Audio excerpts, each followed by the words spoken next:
Now, it's fascinating because Boris Johnson is rearing his head as well, saying Rishi Sunak needs to ring me, I will help. Now, I actually think Boris Johnson, whether you like him or loathe him, is a brilliant communicator. People do I don't think there's any doubt about that. No, and people like him. Well, it's interesting, but Boris is a likeable, certain people no like doubt. him, but I would say. Polling suggested in personal, favourability during the 2019 election, he was actually more unfavourable than Theresa May was in 2017. So he is a great communicator. There's no doubt about that. But I think there's a fallacy that he was sort of uniquely popular in 2019. So the question I have for you: if Boris Johnson comes to the aid of Rishi Sunak and says, "I will campaign for you," does that change the Conservatives' fortunes? Very interesting, because I think there's going to be a lot of centrist votes, right? They're saying we're fed up of Johnson. He absolutely just messed up during the he didn't deliver Brexit properly. Right, there's so many different things that people are upset with him. But I think there is also potentially, the Tory party, I would say, is shifting towards the right because they are losing those centrist voters. You think they're going right? You see, I don't think they are. No, that's why you're seeing the rise of other parties. It's interesting. I think it's clear that the Tories are going right on rhetoric and not on actual policy. I would agree.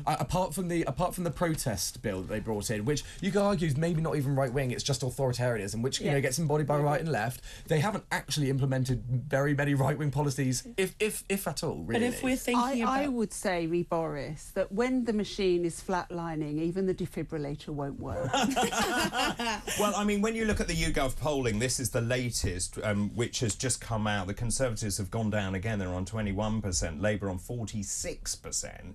Up to Reform at 12, Lib Dems at 9 and Greens at 7. And that's kind of what I'm alluding to. I'm being careful because we're in Purdah. But you are seeing a shift in the way people are voting. You're seeing people who have been lifelong Tories saying, I will never vote Tory there was that report that 1 in 5 Tory voters who voted Tory in 2019 will be swapping to Reform. Well, the report that they're going to be swapping to Reform in the next election. But the Labour vote is a negative vote, isn't it? It's not a wow, I love these policies. It's like, I hate what's going on now. There's nothing 100%. else to do. And I think it's becoming an election almost of spite and saying, you messed up so badly, we want someone else in. But I think elections are elimination contests anyway. You don't really pick true. who you want. You eliminate who you don't want. I think you do. But I live in a swing seat, right? phenomenon. I live in a swing seat, so you have the option Lib Dem, Labour, Tory, okay? And it's very interesting because I potentially might cast a vote for Green or Lib Dem. I'm not entirely sure. I don't have an affiliation to a particular party, okay? But immediately in this election, I will think, how do I stop the Conservatives from getting in? I will be voting Labour. I think that is fundamentally how you will vote tactically rather than in alignment with the principles and the things that you think are most important to this country. Or are your principles to get the Conservatives out? That's the good question. That is a very good question, because I think that is the principle of a lot of young people. Let me ask you both then, what is the number one issue for you at the next election?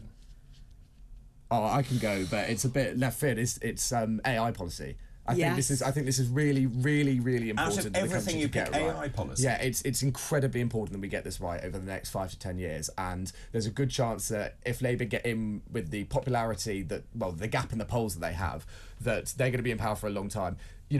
These systems that we're sort of breeding now, they are not a new form of technology. They're not a bicycle for the mind. It's like growing a new species. If we're growing a species that ends up being able to pattern match and do computation a lot faster than we are, then it's going to be really But in particular with AI dangerous. is that legal kind of processes come into play 2 years after the initial creation of the product, and there is so much room for things to go wrong there. Well, we were talking this morning about the stories about the King. There are 7 books now being published by AI that attributes it to authors, and no one actually can differentiate what's fact and what's fiction. Well, Imran Khan was given a thank you speech for winning the election. He's in prison. He didn't do that. Yeah. There are significant risks associated with different levels of AI. These frontier systems are going to be, these are the dumbest systems we're ever going to have. They're only going to get smarter. And I think, as well, as an underrated point, that we are at the start of an exponential here. The best way to visualise how powerful and how strong these AI systems are going to get is the equivalent of COVID deaths in March 2020. We are right at the bottom before it really skyrockets up. And we need really, forward-thinking regulation from for a future government in the next 10 years that captures the best part of it, using it in healthcare to make sure that we can identify illnesses really quickly, but also making sure that we don't get a Terminator situation. Do you think enough people are thinking about that? I don't know. I think it's a pretty easy issue to communicate. I think it's very intuitive that people can understand, I actually don't want to be disempowered by a killer Killed by robot. my Hoover. So if it is so pressing, and I agree, actually, I think it is pressing, why does no party mention it in any manifesto? I'm hoping that it stays an apolitical thing, that at the moment there's a lot of cross-party consensus, which is really, really promising. And, a great example of this is in America, Donald Trump came out saying that AI is like a really pressing thing. And there was also an article run in Jacobin. This is not a left-right thing at all. And I'm hoping that it stays that way and that